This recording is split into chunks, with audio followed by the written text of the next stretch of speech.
తీసుకొని రెండవ దఫా సింగరేణి కార్మికుల మధ్యలోకి మేము రావడం జరుగుతూ ఉంది. మీ అందరికీ తెలుసు, సింగరేణి కార్మికులను చూసినా కలిసినా బొగ్గుబాయి మీదకి పోయినా నాకైతే పుట్టింటికి పోయినట్టే ఉంటుంది. ఎందుకంటే మా బంధం ఇప్పటిది కాదు. ఉద్యమకాలం నుంచి గత 20 సంవత్సరాల నుంచి కష్టమైన నష్టమైన సింగరేణి కార్మికులతో కలిసి పనిచేయడం, వారి కష్టాలలో మేము వారికి తోడు ఉండడం, వారు తెలంగాణ ప్రజలకు తోడు ఉండడం అనేది జరుగుతూ వస్తుంది. 100 సంవత్సరాల పైచిలకు మన మొత్తం ఉమ్మడి ఖమ్మం జిల్లాకు కూడా అన్నం పెట్టినటువంటి సంస్థ సింగరేణి సంస్థ. మరి అదేవిధంగా ఉత్తర తెలంగాణలో కూడా వేలాది కుటుంబాలను ఆదుకుంటున్నటువంటి సంస్థ సింగరేణి సంస్థ. మరి అటువంటి సంస్థ బాగుండాలనేటటువంటి ఉద్దేశంతో మేము ఆనాడు పనిచేసినాం, ఇప్పుడు పనిచేస్తున్నాం. రేపటి నాడు కూడా ప్రభుత్వానికి ఇచ్చేటటువంటి సూచనలు సలహాలు ఏమున్నా కూడా సింగరేణి బాగుండాలనే ప్రయత్నం చేస్తూ ఉన్నాం. మొదటిది, సింగరేణిలో ఓపెన్ కాస్ట్ ఉండాలి, మినిమల్ ఉండాలి. దాంతోపాటు అండర్ గ్రౌండ్ మైన్స్ పెద్ద ఎత్తున ఉండాలి. ఎందుకంటే అండర్ గ్రౌండ్ మైన్స్ పెద్ద ఎత్తున వచ్చినప్పుడే ఉద్యోగాలు ఎక్కువ వస్తాయి. కానీ ఓపెన్ కాస్ట్లో తీసేటటువంటి బొగ్గుతోని సంస్థ నష్టపోకుండా లాభాల్లో ఉంటుంది. కాబట్టి ఒక హెల్దీ మిక్స్ రెండు కూడా కలిసి ఒక సమాంతరంగా నడిపించుకుంటూ వెళ్ళాలి. ఓపెన్ కాస్ట్తో వచ్చేటటువంటి పొల్యూషన్ కానీ పర్యావరణానికి జరిగేటటువంటి హానిని కానీ ఎప్పటికప్పుడు సరి చేసుకుంటూ సంస్థ దగ్గర అనేక ప్రాక్టీసెస్ ఉన్నాయి. వాటినన్నింటినీ సరిగ్గా ఫాలో అవుతూ ముందుకెళ్లాల్సినటువంటి సందర్భం ఉన్నది. మరి అంతేకాకుండా కార్మికులు ఎవరైతే పనిచేస్తూ ఉన్నారో, అది పర్మనెంట్ కార్మికులైనా కాంట్రాక్ట్ కార్మికులైనా, వారికి రావాల్సినటువంటి అంశాలన్నీ కూడా శ్రద్ధతోని ప్రభుత్వము మేనేజ్మెంటు ఆలోచన చేయాల్సినటువంటి అవసరం కూడా ఉన్నది.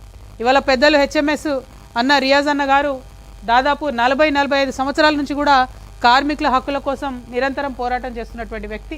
మరి ఇటు బోడ జనార్దన్ అన్న గారు కూడా కార్మిక శాఖ మంత్రిగా పనిచేసి అనుభవం ఉన్నటువంటి వ్యక్తి. మరి ఇట్లాంటి పెద్ద నాయకులందరి ఆధ్వర్యంలో కార్మికుల హక్కు కోసం తెలంగాణ రక్షణ సేన సగర్వంగా పనిచేస్తూ ముందుకొస్తూ ఉంది. మొదటి దఫా బాయిబాట చేసినప్పుడు మేము చాలా స్పష్టంగా చెప్పడం జరిగింది.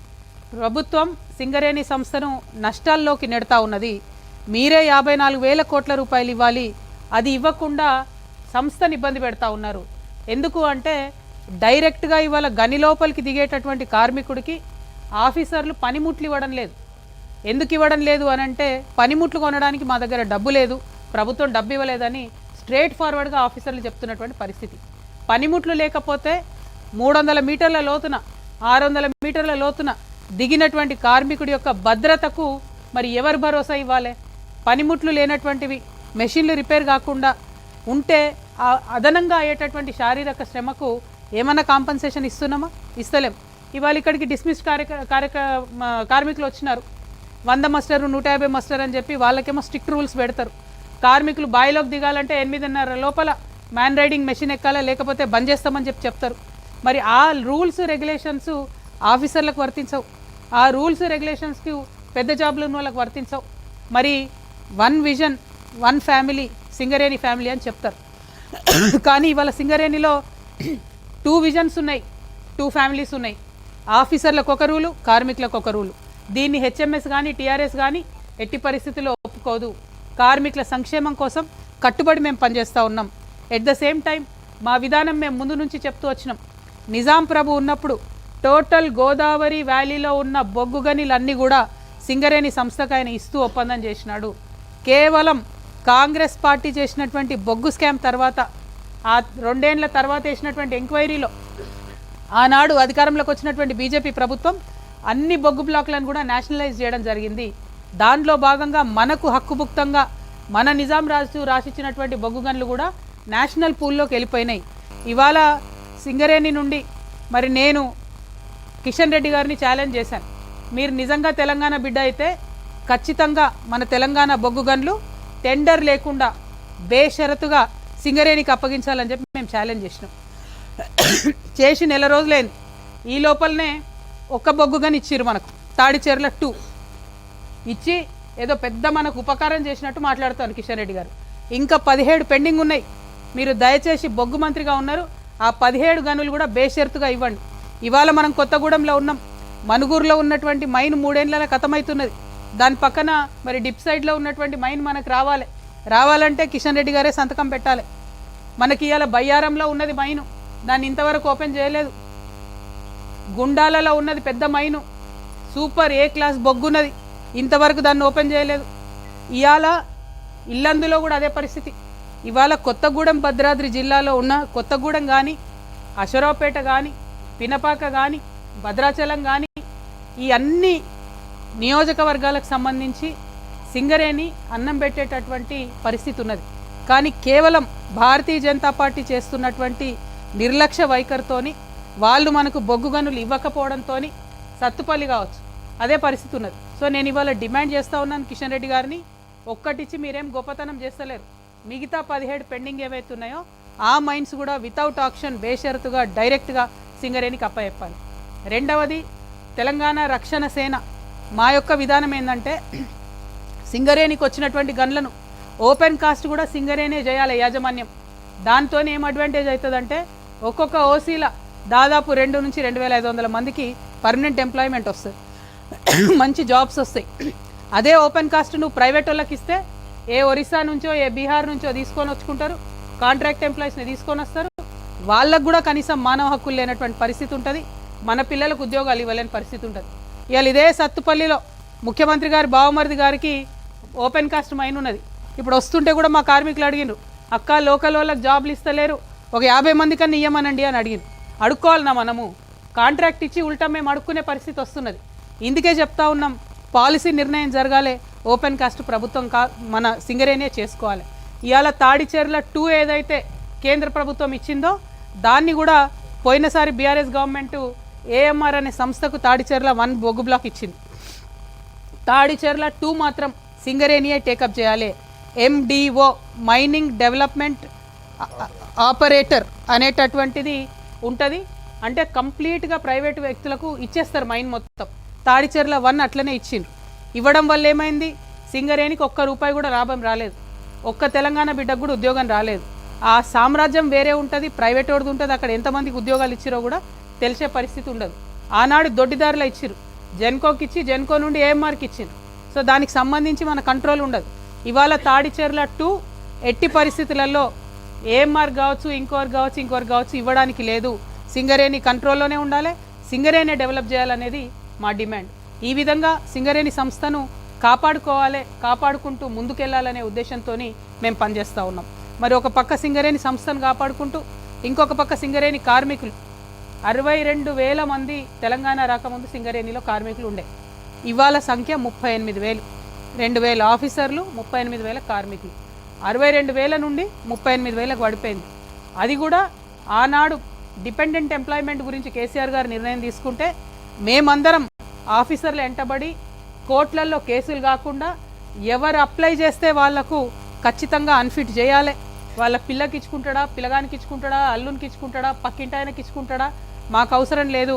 సింగరేణి గని కార్మికుడు జీవితాంతం బాయిలకు దిగి బొక్కల వంకర పోయి నడుము వంగిపోయే పరిస్థితి వస్తుంది. కాబట్టి వాళ్ళకి ఆ చాయిస్ ఇవ్వాలి అని చెప్పి మేము ఆనాడు చాలా లిబరల్గా డిపెండెంట్ ఎంప్లాయ్మెంట్ పాలసీ చేసినాం.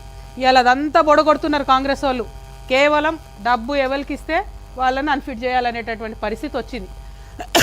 ఆ పరిస్థితి ఉండకూడదు. ఖచ్చితంగా ప్రతి నెలలో 2 సార్లు అన్ఫిట్ చేయాలి, మెడికల్ బోర్డు పెట్టాలి అని మేము డిమాండ్ చేస్తూ ఉన్నాం. ఆ డిమాండ్ మామూలుగా చేయడం లేదు. ఇప్పటికే పెండింగ్ ఉన్నాయి 2,000 అప్లికేషన్లు. అవి క్లియర్ కావాలంటే మంత్లీ 2 టైమ్స్ మెడికల్ బోర్డు పెట్టాలి.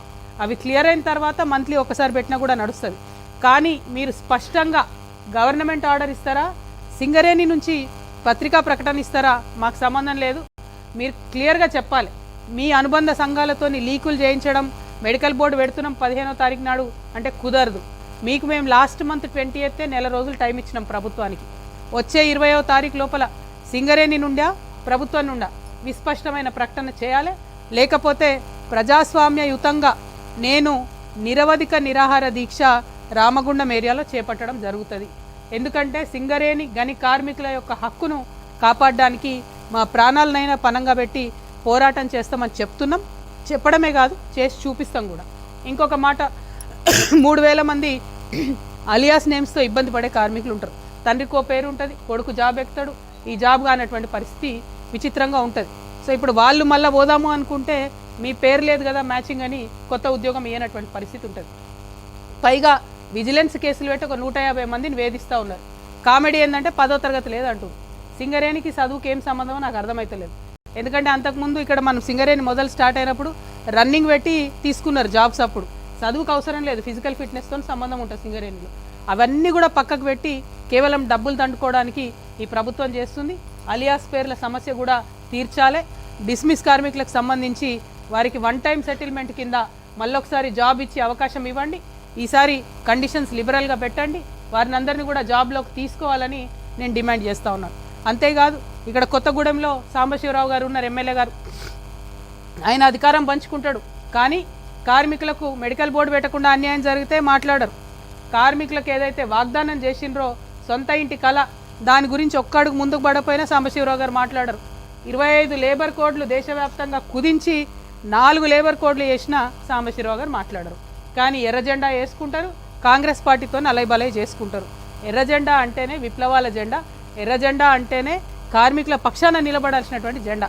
కానీ ఆ జెండాను పక్కకు పెట్టి వారి సొంత ఎజెండా కోసం ఇవాళ సాంబశివరావు గారు పనిచేయడంతో కార్మికులకు అన్యాయం జరుగుతూ ఉంది. నేను ఎమ్మెల్యే గారిని డిమాండ్ చేస్తూ ఉన్నాను, మీరు అధికారం పంచుకుంటూ ఉన్నారు, ఇవాళ లేబర్ చట్టాలను మేము ఇంప్లిమెంట్ చేయము అని చెప్పి అసెంబ్లీలో మీరు తీర్మానం చేయించండి, రెజల్యూషన్ పాస్ చేయించి కేంద్ర ప్రభుత్వానికి పంపించండి. అప్పుడే మీకు చిత్తశుద్ధి ఉందని చెప్పి మేము నమ్ముతాం తప్పితే లేకపోతే ఇంకోటి కాదు. ఇంకొక మాట చెప్పాలా, మరి రేపు ఉమ్మడి ఖమ్మం జిల్లాకు ముఖ్యమంత్రి గారు రాబోతూ ఉన్నారు. రైతుకు సభ పెడుతున్నాడు ఆయన. రైతులకు సభ పెట్టి రేపు ఒక 60,000 మందికి రైతు బంధులు వేస్తారంట.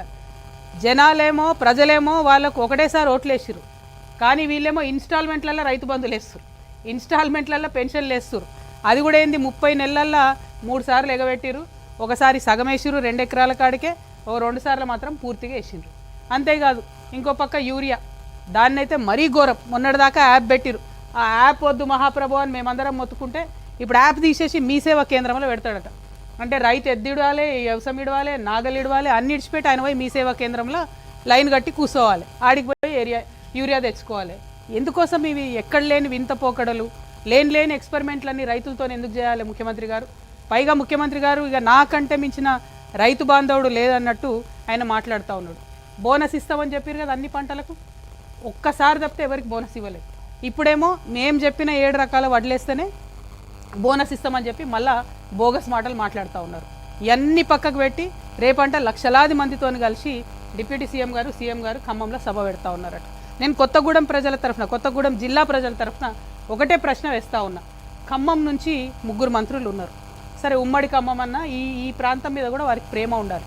అన్ని ప్రాజెక్టుల హెడ్ వర్క్స్ ఏమో కొత్తగూడెం జిల్లాలో ఉన్నాయి, నీళ్ళన్నీ ఖమ్మానికి పోతున్నాయి. మరి కొత్తగూడెం ప్రజల పరిస్థితి ఏంటి? ఇల్లందు ప్రజల పరిస్థితి ఏంటి? సత్తుపల్లి వాళ్ళ పరిస్థితి ఏంటి? అశరావుపేటల పరిస్థితి ఏంటి? వీళ్ళకి నీళ్ళు ఇవ్వరా? ఇచ్చే ఉద్దేశం కూడా లేదా మీకు? ఆ విషయం రేపు ముఖ్యమంత్రి గారు మాట్లాడాలి. మీరు రైతుల కోసం పెడుతున్న మీటింగు కేవలం ఖమ్మం రైతుల కోసమే కాదు కదా, రాష్ట్ర రైతులందరి గురించి కూడా మాట్లాడాలి. ఇక ముఖ్యమంత్రి గారు సొంత జిల్లా, నిన్ననే నేను ఇక్కడికి వస్తుంటే మహబూబ్ నగర్ జిల్లా నుంచి రైతులు వచ్చారు నా దగ్గరికి. ఈ ప్రభుత్వానికి నిజంగా రాష్ట్రపతి అవార్డు ఇవ్వాలి. రైతుల మీద రౌడీ షీట్లు ఓపెన్ చేసిన మొట్టమొదటి ప్రభుత్వం ఈ ప్రభుత్వం. అక్కడ ఇథనాల్ ఫ్యాక్టరీ పెడితే రాష్ట్రం మొత్తం ఒక 28 ఇథనాల్ ఫ్యాక్టరీలు ఉంటే ఒక 7 పనిచేస్తున్నాయి. అందులో అన్ని చోట్ల నిరసనలు వ్యక్తం అవుతున్నాయి. అందులో ఒక 5 మహబూబ్ నగర్ జిల్లాలోనే ఉన్నాయి, ముఖ్యమంత్రి గారు సొంత జిల్లాలో. అది కూడా ఎవరిది? బీఆర్ఎస్ ఎంపీ పార్థసారథి రెడ్డి గారిది. ఆయన కూడా మీ ఖమ్మం బిడ్డనే. పార్థసారథి రెడ్డి గారిది ఫ్యాక్టరీ ఉంది అక్కడ. ఒక 500 ఎకరాల సామ్రాజ్యం అది. అక్కడ ఎవరి లోపలికి ఒక మనిషిని రానియరు. అక్కడ 10,000 మంది ఆడబిడ్డలు కూర్చొని, రైతు భార్యలు కూర్చొని ధర్నా చేసి దీక్ష చేస్తే కూడా ఆ ఫ్యాక్టరీని మూసేస్తలేరు. పైగా 90 మంది మీద కేసులు పెట్టిండ్రు. అందులో 9 మంది రౌడీ షీటర్లు పెట్టిండ్రు రైతుల మీద. ఒక జూనియర్ లెక్చరర్ ఉన్నాడండి, గవర్నమెంట్ జూనియర్ లెక్చరర్. ఆయనను 3 రోజులు 3rd డిగ్రీ వేసి ఆయనను సర్వీస్లోకి వెళ్ళి తీసేసి ఇప్పుడు ఆయన మీద రౌడీ షీటర్ పెట్టిండ్రు. అది ఏం ప్రభుత్వము, ఎవరి కోసం పనిచేస్తుంది అర్థం కానటువంటి పరిస్థితి. మీరు రేపు రైతు సభ పెడుతున్నారు కాబట్టి ముఖ్యమంత్రి గారిని డిమాండ్ చేస్తున్నా, మీరు రైతు సభలో మాట్లాడే లోపల మీ సొంత జిల్లా మహబూబ్ నగర్ జిల్లాలో మీరు ఏదైతే రౌడీ షీట్లు పెట్టిరో రైతుల మీద అది తొలగించండి. 90 మంది మీద ఏదైతే కేసులు పెట్టినరో అది తొలగించండి. మీ మహబూబ్ నగర్ జిల్లాను పాయిజన్ చేస్తున్న ఆ ఇథనాల్ ఫ్యాక్టరీని మీరు మూసేయండి. ఇక్కడ బిడ్డనే బండి పార్థసారథి రెడ్డి గారు కాబట్టి వారిని నేను రిక్వెస్ట్ చేస్తూ ఉన్నా. ఇంకా జోక్ ఆఫ్ ద సెంచరీ ఏంటంటే మీ పార్థసారథి రెడ్డి గారిది, ఆయన్నే కంపెనీ పెడతాడు, ఎట్రో కంపెనీ. ఆయన్నే మందులు తయారు చేస్తాడు, ఆయన్నే మొత్తం మన భూమిలో విషం పోస్తాడు, ఎథనాల్తోని భూమిలో విషం పోస్తాడు. మళ్ళీ ఆయన్నే క్యాన్సర్ హాస్పిటల్ పెడతాడు. ఆ క్యాన్సర్ హాస్పిటల్కి మళ్ళీ మన ప్రభుత్వం భూమి ఇస్తుంది. ఆనాడు బీఆర్ఎస్ భూమి ఇచ్చింది, ఇప్పుడు కాంగ్రెస్ ఇంకొంచెం దానికి వెసులుబాటు చేసి మళ్ళీ భూమి ఇచ్చింది. అంటే రోగం వాళ్ళే ఇస్తారు, క్యాన్సర్ హాస్పిటల్కి కూడా మనమే పోయి ట్రీట్మెంట్ చేసుకోవాలి. ఎందుకు ఈ మాట చెప్తా ఉన్నా అంటే, ఒక బాధ్యత గల ప్రజాప్రతినిధులుగా ఉన్నటువంటి ఎంపీ గారైనా, బాధ్యత గల స్థానంలో ఉన్నటువంటి ముఖ్యమంత్రి గారైనా రైతు రైతు రైతు అని మాటలు చెప్పడం కాదు, నిజంగా రైతుకి ఏది మంచిదో అది చేయండి దయచేసి. రైతులు మొత్తుకుంటుంటే కూడా పచ్చటి పొలాలలో ఇథనాల్ ఫ్యాక్టరీలు పెట్టడం కరెక్ట్ కాదు. మేము పోయి గద్వాల్లో ఉద్యమం చేస్తే పెద్ద ధన్వాడ దగ్గర ఫ్యాక్టరీ అక్కడ నుంచి తరలించే పరిస్థితి తీసుకొని వచ్చినాం. పోయి అక్కడే కూర్చున్నాం బంద్ చేసేంత వరకు. మరి ఇక్కడేమో ఉద్యమాలు చేస్తే రౌడీ షీట్లు పెట్టి వాళ్ళని ఇబ్బంది పెడుతున్నారు. ఆ రైతులందరి పట్ల చిత్తనూరు ఇథనాల్ ఫ్యాక్టరీ అంటారు దాన్ని, ఆ రైతులందరి పక్షాన కూడా తెలంగాణ రక్షణ సమితి అండగా నిలబడి ఉంటుందని చెప్పి మీకు తెలియజేస్తా ఉన్నా. ఇంకొక మాట, ముఖ్యమంత్రి గారు ఇక రైతులు యూరియా వస్తలేరన్నది మర్చిపోవాలి, బోనస్ ఇస్తలేరన్నది మర్చిపోవాలి, అప్పుడో ఇప్పుడో రైతు బంద్ వేస్తున్నారన్న విషయం మర్చిపోవాలి. కాబట్టి కాళేశ్వరం ఇష్యూ తీసుకొచ్చి ముంగట పెట్టి దాన్ని డైవర్ట్ చేసే ప్రయత్నం చేసిరు. నిన్న పెద్ద ఎత్తున పవర్ పాయింట్ ప్రజెంటేషన్ ఇచ్చారు నిన్ననో మొన్ననో ముఖ్యమంత్రి గారు, కాళేశ్వరం ఇట్లయింది అట్లయింది అట్లయిందని. నిజంగా కూడా నేను ఇవాళ కూడా చెప్తున్నా, సాధికారికంగా చెప్తా ఉన్నా, మన ముఖ్యమంత్రి గారికి ఆఫీసర్లు చెప్పింది చెప్తారు తప్పితే నీటి మీద అవగాహన ఉన్నట్టు నాకు అనిపిస్తలేదు. ఎస్, నేను ఛాలెంజ్ చేసి అవునయ్యాల, ఇరిగేషన్ మంత్రి గారు మాట్లాడతారా, ముఖ్యమంత్రి గారు మాట్లాడతారా, కన్నెపల్లి పంప్ హౌస్ ద్వారా మేడిగడ్డ బ్యారేజ్తో సంబంధం లేకుండా కరెక్ట్ ఒక 1/2 కిలోమీటర్ చిన్న రాక్ గోడ కడితే, రాళ్ళ గోడ కడితే డైరెక్ట్గా నీళ్లు అన్నారం పోతాయి, సుందిల పోతాయి, అక్కడ నుంచి ఎల్లంపల్లికి పోతాయి, అక్కడ నుంచి మిడ్మానేర్కి పోతాయి, మిడ్మానేర్ నుంచి ఎస్ఆర్ఎస్పీకి పోయేటి ఎస్ఆర్ఎస్పీకి పోతాయి, పునరుజ్జీవన పథకానికి పోయేటి అవి అటు పోతాయి, మా నిజాం సాగరు, మా మల్లన్న సాగరు, కొండపోచమ్మ సాగరు వాటన్నిటికి వచ్చేటి అవి వస్తాయి, నల్గొండ దాకా కాకతీయ కెనాల్ల నీళ్లతోని టోటల్ ఒక 30 lakh వాటికి కూడా వాటర్ పంపించేటటువంటి అవకాశం ఉంటుంది.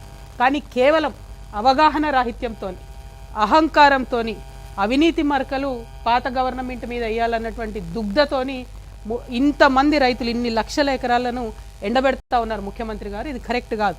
నిన్న మీరు ఒక పార్టీ మీద మీరు విమర్శ చేయాలి కాబట్టి అది మేడిగడ్డ కడితే ఇట్లయితుంది అట్లయితుంది కూలిపోతుంది, నేను మేస్త్రిని నాకు తెలుసు ఇల్లు ఎట్లా కట్టాను అని చెప్పారు. సంతోషం, మీరు మేస్త్రే. నేనేమంటున్నా, మేస్త్రి గారు ఒక 1/2 కిలోమీటర్ మీరు రాళ్ళ కూడా కడితే అసలు మేడిగడ్డ బ్యారేజ్ని పక్కకు తీసి కంప్లీట్గా అన్నారం సుందిల్లని తీసుకోవచ్చు. ఏ ఎక్స్పర్ట్ వచ్చినా, ఏ ఇంజనీర్ గారిని అడిగినా ఈ విషయం చెప్తారు. చేయగలిగి ఉండి కేవలం ప్రజలు మభ్యపెట్టి మోసం చేస్తూ ఉన్నారు. ఇక వీళ్ళు కాంగ్రెస్ పార్టీ నుండి ఇట్లా మోసం చేస్తే అసలు టోటల్ బీఆర్ఎస్ పార్టీకి అవినీతి మరకలు అంటడానికి, టోటల్ కాళేశ్వరం ప్రాజెక్టులో అవినీతి అనకొండ అయినటువంటి హరీష్ రావు గారు వచ్చి పల్లికి తీసుకుంటే ఆయన ప్రెస్ మీట్ పెడతాడు. ఇక పాలమూరు ప్రాజెక్టులో అన్యాయం చేసింది ఆ గుంటనక్క, కాళేశ్వరంలో అన్యాయం చేసింది ఆయన. ఈయననే తప్పు చెప్పి ప్రజల్ని డైవర్ట్ చేస్తున్నంటే ఆయన వచ్చి ఆ డ్రామా ఇంకొంచెం పెంచి ఆయన ఏందేందో మాట్లాడిపోయాడు. నేను అంటున్నా కదా, అదే గుంటనక్కను ఎవరి వల్ల అయితే అవినీతి జరిగిందో ఆయననే ముందట పెడుతున్న బీఆర్ఎస్ పార్టీ ఈ జన్మల బాగుపడదు, ఈ జన్మల అధికారంలోకి రాదు. ఇవాళ అవినీతితో కూరుకుపోయి ఉన్నటువంటి విషయాన్ని బయట పెడతా ఉన్నా నేను చాలా స్పష్టంగా. వీరొక్కరే కాదు, నిన్న మొన్న కూడా చూస్తూ ఉన్నాం, చాలా విషయాలు బయటకు వచ్చినాయి. కేటీఆర్ గారు వారి స్నేహితుడి కోసం పర్మిషన్ ఇవ్వడానికి మరి ఎన్ని రకాలుగా అదలా బదిలీ జరిగిందనేటటువంటిది అన్ని పత్రికలలో చాలా ప్రముఖంగా వచ్చింది. ఇన్ని రోజులు నేను చెప్పలే చాలా విషయాలు, ఇవాళ ఎందుకు చెప్తా ఉన్నా అంటే, అన్న మాట్లాడుకుంటూ ఒక మాట చెప్పారు మా జనార్దన్ అన్న గారు, మేము పార్టీ పెట్టుకున్నాం, మమ్మల్ని మీరు పార్టీలకు వెళ్ళి తీసేసి అవినీతి గురించి మాట్లాడినందుకు. నేను ఆగిపోలేదు కదా, నేను సాగాలి కదా, ప్రజల మధ్యలో ఉండాలనుకుంటున్నా. నేను నా పార్టీ పెట్టుకున్నాను, ఎలక్షన్ కమిషన్కి పోయినాను, నా పని నేను చేసుకుంటున్నా. 1.5 సంవత్సరం కాలంగా ఒక 6 నెలలు, ఫస్ట్ 6 నెలలు చెప్పాలి ప్రజలకు కాబట్టి మీ గురించి చెప్పి వదిలేసి తర్వాత నేను ప్రజా సమస్యలు మాట్లాడుకుంటూ వెళ్తున్నా. కానీ వాళ్ళు మాత్రం ఎలక్షన్ కమిషన్కి 1000 కంప్లైంట్స్. మరి భయం లేదన్నారు కదా, నేను పార్టీ పెట్టుకుంటే మీకు ఇబ్బంది లేదన్నారు కదా, మేము అడిగిన ప్రశ్నలకు ఇంతవరకు జవాబు చెప్తలేరు కదా, మరి ఎందుకు ఈ చాటుమాటు వెన్నుపాటు వ్యవహారాలు?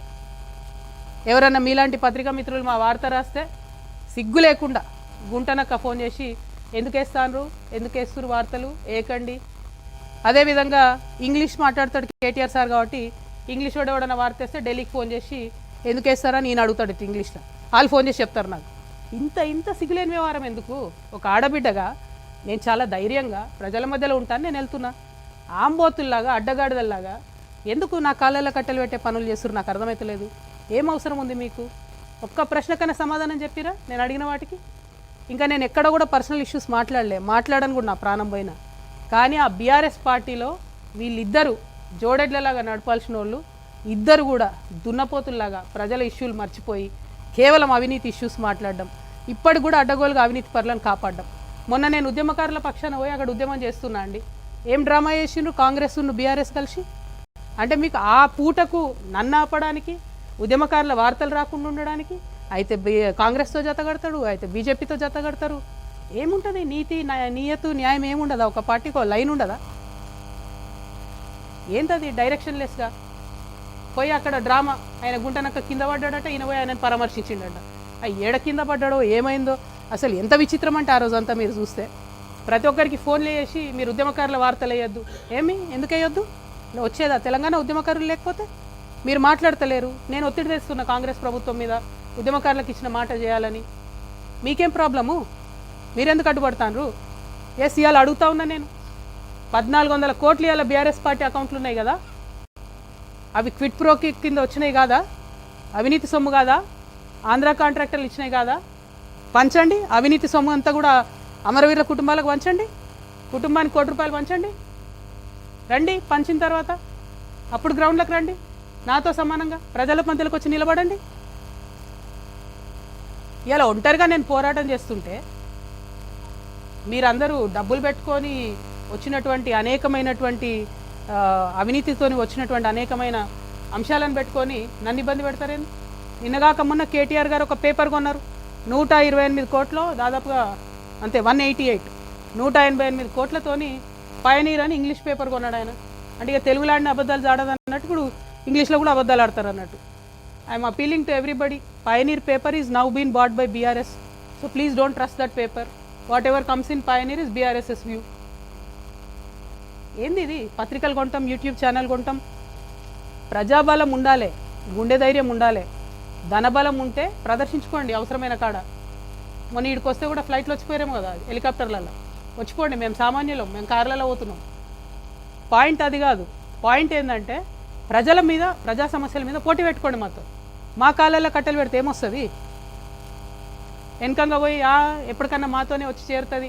చెప్తా ఉన్నా ఇవాళ నా కంఠంలో ప్రాణం ఉన్నంత వరకు, నా కంఠంలో ప్రాణం ఉన్నంత వరకు మళ్ళా బీఆర్ఎస్ పార్టీతో చేరేదే లేదు, జత కట్టేదే లేదు. ఎందుకు చెప్తున్నా అంటే బాధతో చెప్తున్నా. నేను మళ్ళీ చెప్తున్నా, పర్సనల్గా నేను ఎంత హ్యూమిలియేషన్ గురైనా ఒక్క విషయం కూడా నేను బయట చెప్పను. రాజకీయంగా డెఫినెట్గా చెప్పిన, ఇంకా చాలా చెప్తా.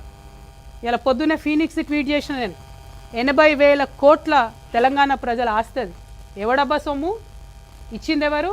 హరీష్ రావు గారు, కేటీఆర్ గారు కాదా ఫీనిక్స్ అనే సంస్థను పెంచి పోషించింది, కాపాడింది? ఎక్కడోడు వాడు? తెలంగాణోడా, ఆంధ్రోడా? ఎందుకని పంచిపెడతారు మీరు? ఇప్పుడు దాన్ని, అవినీతిని ఇప్పుడున్న గవర్నమెంట్ కంటిన్యూ చేస్తుంది కదా. మీరు తెరిస్తే కిటికీలు. జాతీయ పార్టీలకు ఏముంటుంది తెలంగాణ ఆంధ్ర ఫీలింగు? తెలంగాణ భూములు కాపాడుకోవాలని వాళ్ళకి ఎందుకు ఉంటుంది? వాళ్ళు వచ్చి డోర్లు తెరిచిరు ఇవాళ అవినీతికి. 33 లక్షల టన్నుల కలప అండి కొడతాడు వాడు, ఫీనిక్స్ కంపెనీ వాడు. 10 కేసులు పెట్టింది ఫారెస్ట్ డిపార్ట్మెంట్. సింపుల్గా ఫైన్ కట్టి పక్కకి వెళ్ళిపోయాడు. కొట్టచ్చా? 33 లక్షల కలప హైదరాబాద్ నగరం నడిబొడ్డున ఎడ దొరుకుతుంది అంత గ్రీనరీ? ఇవ్వడానికి వీళ్ళకి లేదు. కేసు పెట్టిన ఫారెస్ట్ డిపార్ట్మెంట్ కూడా ఇంతవరకు కుయ్యంటలేదు, కయ్యంటలేదు. మేము వదిలిపెట్టాం. నేను చెప్తున్నా, భూ పోరాటం, భూదందా, భూ కబ్జా నేను ముందే చెప్పిన. 2014 నుంచి తెలంగాణ వచ్చినప్పటి నుంచి నేను అధికారంలోకి వచ్చేదాకా అన్నీ రివ్యూ చేస్తాం. కేసీఆర్ గారు గవర్నమెంట్ ఇచ్చింది రివ్యూ చేస్తాం, రేవంత్ రెడ్డి గారు గవర్నమెంట్ ఇచ్చిన భూములు కూడా రివ్యూ చేస్తాం. తెలంగాణ ప్రభుత్వ భూములు, తెలంగాణ ప్రజల భూములు, ధార్మిక సంస్థలకు సంబంధించిన భూములు, అప్పనంగా తింటున్నటువంటి భూములు అన్నీ కూడా కక్కిస్తాం చెప్తాను. ఒక్కరిని కూడా వదిలిపెట్టాం. మీ ఫ్రెండ్స్ కావచ్చు, మీకు ఎవరన్నా కావచ్చు, మీ బిజినెస్ పార్ట్నర్లు కావచ్చు. ప్రజల ఎజెండా లేదు, పని చేసుకునేటోళ్ళను అడ్డం పడాలా? ప్రజాస్వామ్యయుతంగా చేసుకుంటున్నా కదా నా పని నేను. ఏంటి ప్రాబ్లం మీకు? దమ్ముంటే డైరెక్ట్గా కొట్లాడండి, రోడ్డు మీదకి రండి, పంచిపెట్టండి 1400 కోట్లు. రండి రోడ్డు మీదకి నాతో పాటు నిలుసుందాం, సమానంగా పోదాం. ఇవాళ ఒకటే రిక్వెస్ట్ చేస్తున్న ప్రజలకు, నేను ఆవేశంలో కోపంలో చెప్తలేను, నేను ఆవేదనతో చెప్తా ఉన్నా. ఎందుకంటే తెలంగాణ ఉద్యమంలో అమరవీరులను ఈ భుజాల మీద మోసినాం మేము.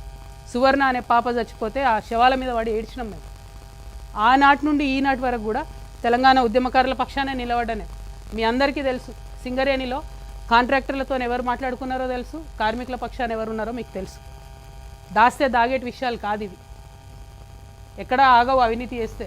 ఇవాళ రేపు ఉన్న సమాజంలో బోల్డ్ అని ఉంటాయి, ఒక్క నిమిషంలో బయటపడుతుంది. నాకు ఇంత గుండె ధైర్యం ఎందుకుంది, నిక్కచ్చిగా ఎందుకు మాట్లాడుతున్నా నేను?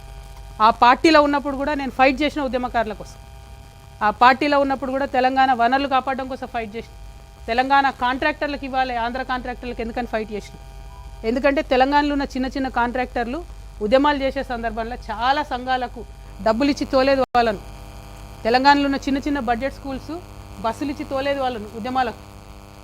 నా నిజామాబాద్ జిల్లాలో నేను ఎంపీగా ఉన్న 10 ఏళ్ళలో నారాయణను చైతన్యను అడుగుపెట్టనియలే నిజామాబాద్ జిల్లాలో. నేను అంత కట్టరుగున్నా నేను. ఇలా అదే నారాయణకు చైతన్యకు పాలు అమ్ముకుంటాడు హరీష్ రావు.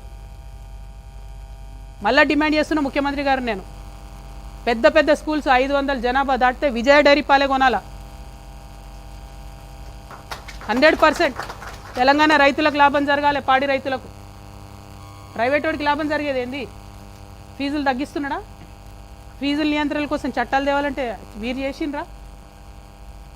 రిక్వెస్ట్ ఒకటే నేను ప్రజలందరితో కూడా, దయచేసి అల్టిమేట్గా రాజకీయంగా ఎవరి అంశాలు వాళ్ళు, ఎవరి ఎజెండా వాళ్ళు చెప్పుకుంటాం, ప్రజల దగ్గరకు వస్తాం. ప్రజలు నచ్చితే అధికారంలో ఉంటాం, ప్రతిపక్షంలో ఉంటే పదవులు ఇవ్వకపోతే ఇంట్లో వండం. తెలంగాణ రక్షణ సేన అది కాదు. అధికారంలో ఉన్నా లేకున్నా నేను బలంగా ప్రజాస్వామ్యం నమ్ముతా. పార్టీ ఉండడమే పవర్. పార్టీ అనేది పవర్లో ఉంటే అదనం పవర్. కానీ ఒక పొలిటికల్ పార్టీ అంటేనే పవర్, ఒక రాజకీయ పార్టీ అంటేనే పవర్. ఆ పవర్ చూపిస్తున్నాం ఇవాళ మేము. ఇవాళకి 73వ రోజు మా పార్టీ పెట్టి ప్రధాన ప్రతిపక్షంగా ఎన్ని ఉద్యమాలు చేసినారో చేసినామో మీరందరూ చూస్తున్నారు. పోయిన 20వ తారీఖు మేము బాయిబాటకు అక్కడ పోతే ఇవాళ కంపల్షన్కి వచ్చింది కదా ప్రభుత్వం. కేంద్ర ప్రభుత్వం దిగొచ్చి గనులు ఇస్తుంది, రాష్ట్ర ప్రభుత్వం దిగొచ్చి మెడికల్ బోర్డు పెడతామంటుంది, అలియాస్ నేమ్స్లకి కమిటీ వేస్తామంటుంది. పోరాటం అంటే ఇట్లా ఉంటుందా? లేకపోతే నాకు పదవి ఇచ్చినప్పుడే వస్తా? ఇంకా ఈ అందానికంటే హరీష్ రావుకు 3 నెలలు మినిస్ట్రీ ఇవ్వాలంట, మళ్ళా ఇరిగేషన్ మంత్రి. తిన్నది సరిపోతలేదా బాబు? సరిపోవట్లేదా? ఇంకా కూడా చేసిన అవినీతి సరిపోవట్లేదా? పెద్ద మనిషికి అంటించిన అవినీతి మరకలు సరిపోతలేదా? అనకొండలాగా తయారైనటువంటి వీళ్ళందరినీ కూడా గమనించాలని చెప్పి నేను ప్రజల్ని కోరుతా ఉన్నాను. నా రిక్వెస్ట్ సింపుల్గా ఒకటే, మేము ఒక పార్టీ పెట్టుకున్నాం, పార్టీ పేరు రక్షణ సేన అని వచ్చింది, మేము అడిగింది కాదు. 5 పేర్లు అడిగితే వాళ్ళకెళ్ళి వాళ్ళు ఒకటి ఇచ్చిర్రు. దాన్ని ఓడగొట్టాలని ప్రయత్నం చేస్తూ ఉన్నారు. దేవుడు నా పక్షాన ఉన్నాడు, న్యాయం నా పక్షాన ఉన్నది. అల్టిమేట్గా విజయం నాదవుతుందని నేను అనుకుంటున్నా. ఏ పేరు వచ్చినా సరే ఆశీర్వాదం ప్రజలది ఉండాలి. ప్రజల పక్షాన్ని నిలబడి కొట్లాడాలి. Every single day, every issue నేను ప్రజల నుండి ఫైట్ చేస్తాను. నేను మళ్ళీ ఛాలెంజ్ చేస్తున్నా బీఆర్ఎస్ పార్టీ వాళ్ళను, ఎస్పెషలీ సోషల్ మీడియాలో ఉండి సొల్లు మాటలు మాట్లాడేటోళ్ళను. తల్లి చెల్లె అనే విషయం కూడా, ఇంగితం కూడా మర్చిపోయి అడ్డమైన కూతలు సోషల్ మీడియాలో కూర్చోవాలని చెప్తున్నా. దమ్ముంటే ముఖం చూపించి మాట్లాడండి. ఇష్టం వచ్చినట్టు కమెంట్స్ పెడితే చూస్తూ ఊరుకోరు. సభ్యత, సంస్కారం ఉండాలి. ఇది ఆంధ్ర కాదు, అడ్డమైన తిట్లు తిడితే చూసుకుంటూ ఊరుకోవడానికి. మర్యాద ఉంటుంది తెలంగాణలో, అది పాటించండి. ఇంగితం ఉండాలి కొంచెమన్నా. బీఆర్ఎస్ పార్టీ సోషల్ మీడియాకి నేను హెచ్చరిక చేస్తా ఉన్నా. మీ ఇంట్లో కూడా తల్లి ఉంటుంది, మీ ఇంట్లో కూడా చెల్లె ఉంటుంది. దమ్ముంటే ఇష్యూ మీద మాట్లాడండి. ఎస్, నేను ఇలా బాజాబ్తా చెప్తున్నా. ప్రదీప్ కన్స్ట్రక్షన్కి డెఫినెట్గా క్విట్ ప్రో కో కిందనే కేటీఆర్ గారు ఇచ్చినారు, అవినీతి చేసినారు. దాని మీద చెప్పండి సమాధానం. దమ్ముంటే దాని మీద చెప్పండి. బూతులు తిట్టడాలు, ఎటువడితే అటు మాట్లాడాలు, నా ఫోటోలు తీసి ఇంకే ఫోటోలు పెట్టడాలు కరెక్ట్ కాదు, పద్ధతి అది. హరీష్ రావు గారి మీద స్పెసిఫిక్ ఆరోపణలు చేసిన నేను. దమ్ముంటే వాటి మీద మాట్లాడండి. అంతేగాని మా దగ్గర సోషల్ మీడియా ఉంది, ముఖం చూపించే అవసరం లేదు, ఏది పడితే అది పెడతామంటే చూస్తూ ఊరుకోరు. సభ్యత ఉంటుంది, నైతికత ఉంటుంది. తల్లి చెల్లి అని భేదం మర్చిపోయిన వాళ్ళు ఏం చేస్తారా ప్రజలకు మీరు రేపొద్దున? నాకు అర్థం కాదు. అంతేనా? మీ ముంగట ఉంటే ఒక 5-6 హౌలపురం వాళ్ళు ఉంటే వాళ్ళని వదిలేసి ఎటు పడితే అటు మాట్లాడమని చెప్తారా సోషల్ మీడియాలో? నా దగ్గర లేరా? ఏ పార్టీలో లేనంత యూత్ మా పార్టీలు ఉంది. నేనేం చెప్తా మా యూత్కి? ఒకటే మాట చెప్తా, తిట్టొద్దు, ఇష్యూ మాట్లాడండి అని చెప్తా నేను. మళ్ళీ చెప్తున్నా, ఇలా ఛాలెంజ్ చేసి చెప్తున్నా, ఏ పార్టీలో లేనంత యూత్ ఇలా తెలంగాణ రక్షణ సేన దగ్గర ఉంది. బట్ మేము సభ్యతగా ఉంటాం, సంస్కారంగా ఉంటాం. హెచ్చరిక చేస్తా ఉన్న బీఆర్ఎస్ సోషల్ మీడియాకు, కాళ్ళు ఇరగొడతాం బిడ్డ చెప్తున్నా. మీరు అందరు ఎవరో తెలుసు మాకు. లైన్ దాటొద్దు, విమర్శించండి, నో ప్రాబ్లం. దమ్ము గుండె ధైర్యంతో విమర్శించండి. కానీ బూతులు తిడతామంటే చూస్తూ ఊరుకోము, కాళ్ళు ఇరగట్టి చేతిలో పెడతాం చెప్తున్నా. థ్యాంక్ యూ, క్షమించాలి. కొత్తగూడెంలో ఆవేశం ఎక్కువ వచ్చింది, ఈ నేల అట్లాంటిది, ఈ పాలు వంచకి రాగానే బ్లడ్ బాయిల్ అవుతుంది కాబట్టి కొంచెం చాలా ఆవేశంగా మాట్లాడినా. బట్ మీ అందరికీ ఇంతసేపు వేచి చూసినటువంటి పత్రికా మిత్రులకి మళ్ళొకసారి మా బాయిబాట యొక్క ప్రధాన ఉద్దేశం కార్మికులకు సంబంధించినటువంటి అంశాలు, అందులో డిపెండెంట్ అలియాస్ నేమ్స్, ఈ రెండింటి మీద విస్పష్టమైన ప్రకటన 20వ తారీఖు లోపల రాకపోతే 20వ తారీఖు నుండి నేను తెలంగాణ రక్షణ సేన తరఫున సంయుక్తంగా హెచ్ఎంఎస్తో కలిపి నిరవధిక నిరాహార దీక్ష చేయబోతా ఉన్నాం. ఎన్ని రోజులైనా సరే స్పష్టమైన ప్రకటన ప్రభుత్వం నుంచి వచ్చేంత వరకు కూడా దీక్ష విరమించకుండా పనిచేస్తామని తెలియజేస్తూ మీ అందరి దగ్గర సెలవు తీసుకుంటున్నా. Thank you. జై తెలంగాణ, జై తెలంగాణ, జై టీఆర్ఎస్. అంటే ఇప్పుడు మీరు ఉదాహరణకు బీఆర్ఎస్ పార్టీయే తీసుకోండి. మొదలు బస్సు రైతునాగలు వచ్చింది, తర్వాత బస్సు వచ్చింది, లాస్ట్ కారు వచ్చింది. ఏ పార్టీకైనా ఉత్తర ప్రత్యుత్తరాలు జరుగుతూనే ఉంటాయి. అట్లా మా పార్టీతో కూడా జరుపుతూ ఉంది. సో మేము దాన్ని లీగల్గా ఇస్తూ ఉన్నాం, అది వేరు. కానీ కక్ష పెట్టుకొని ఒక 1000 మందితో అప్లికేషన్లు ఇప్పించి ఒక 2 ఎంపీలను పంపించి వాళ్ళతో బెదిరింపజేసేటటువంటి ప్రయత్నాలు ఇవన్నీ చేసినారని మాకు తెలిసింది. మేము అడిగేది ఏంటంటే అసలు మాతోని సంబంధమే లేదు, మేమంటే భయమే లేదు, మీరు అడిగే ప్రశ్నలకు సమాధానం చెప్పే అవసరం లేదు అన్నోళ్ళు ఎందుకు 1000 మందితో కంప్లైంట్ ఇప్పించాలి? ఆ భయం ఎందుకు? అదొకటే అడుగుతా ఉన్నాను. ఆ వెన్నుపోటు రాజకీయాలు ఎందుకు? స్ట్రేట్ ఫార్వర్డ్ చేయొచ్చు కదా ఏదున్నా కూడా. That is all we're saying. But with election commission our legal team is speaking, paper work is there, ఉత్తర ప్రత్యుత్తరాలు జరుగుతున్నాయి, అది కంటిన్యూ చేస్తాం.